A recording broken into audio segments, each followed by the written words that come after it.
Dewan Juri yang terhormat, terwujudnya pembangunan ekonomi nasional dengan mempertimbangkan keadilan sosial merupakan sebuah dambaan.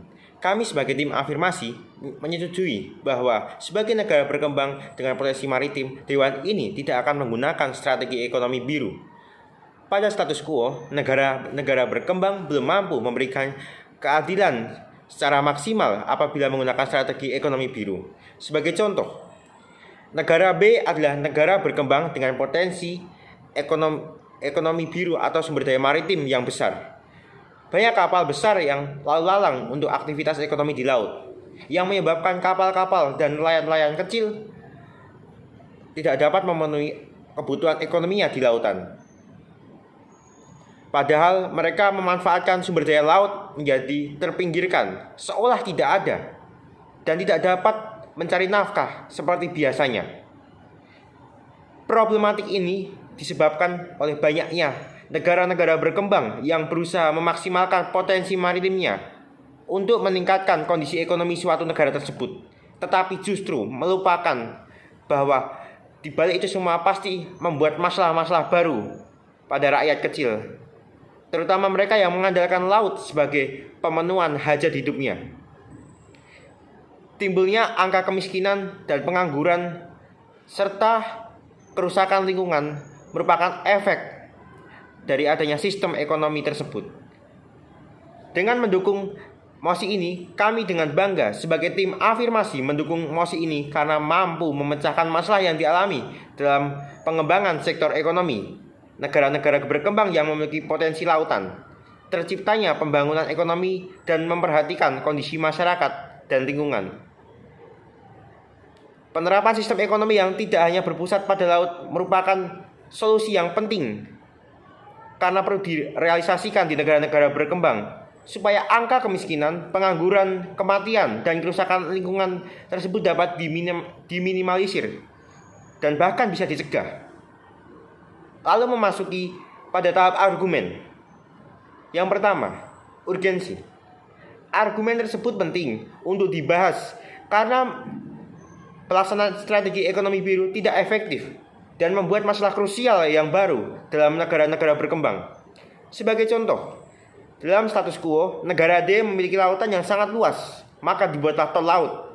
Banyak pedagang internasional di daerah tersebut dengan yang menutup akses masyarakat lokal yang berprofesi sebagai nelayan tradisional, yang tidak memiliki aksesibilitas baik untuk bersaing. Mereka harus berganti profesi atau mereka akan disingkirkan. Dan hal ini tentu tidak mudah karena mereka sudah menggantungkan hidupnya di lautan secara bertahun-tahun. Mereka harus rela berganti profesi yang tidak sesuai dengan passionnya. Belum lagi mereka harus menafkahi anaknya, istrinya, sehingga akan berdampak negatif pada kehidupan keluarganya. Masalah kemiskinan akibat pengangguran menjadi masalah baru di daerah tersebut. Kami bisa membuktikan bahwa strategi ekonomi biru di negara berkembang bukanlah solusi yang tepat. Melalui argumen yang telah kami paparkan dan sampaikan, lalu dengan penerapan sistem ekonomi tersebut akan berdampak buruk, terlebih pada kecemburuan sosial antara orang-orang kaya yang mampu menikmati adanya aksesibilitas perdagangan internasional melalui laut dan mereka yang tidak mampu mengakses seperti nelayan-nelayan kecil dan miskin. Mereka akan berdampak negatif dan bisa mengakibatkan kematian atau bahkan mereka akan menjadi marah pada pemerintah yang seperti tidak tanggap terhadap mereka.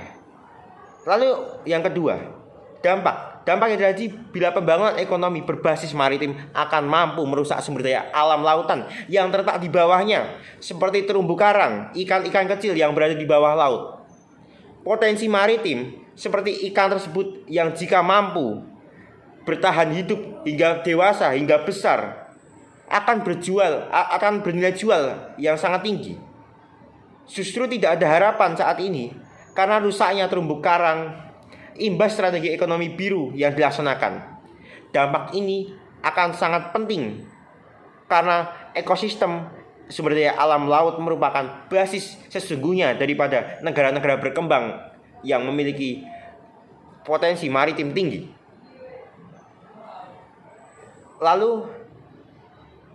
kami dapat menyadari jika strategi ekonomi biru ini tidak dilakukan bisa memberikan dampak-dampak negatif yang seharusnya bisa positif.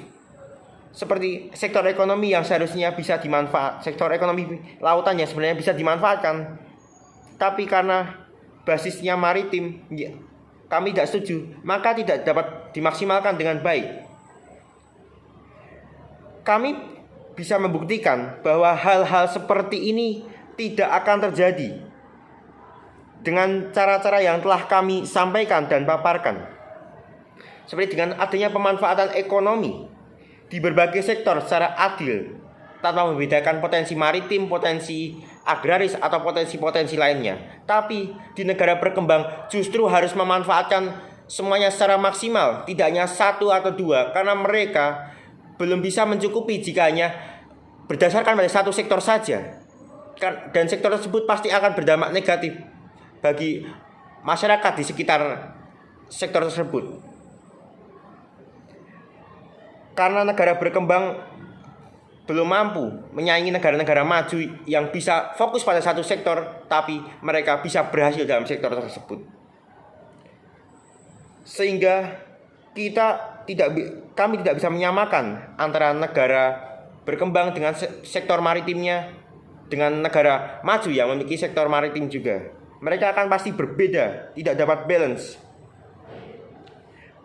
Lalu perlunya memperhatikan kondisi sosial masyarakat pada negara-negara berkembang yang notabene negara yang memiliki sumber daya manusia yang rendah dibanding negara-negara maju.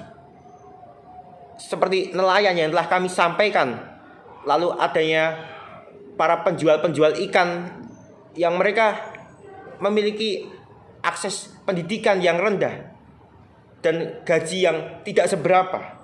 Itu perlu kita perhatikan. Kami dengan bangga sebagai tim oposisi. Terima kasih.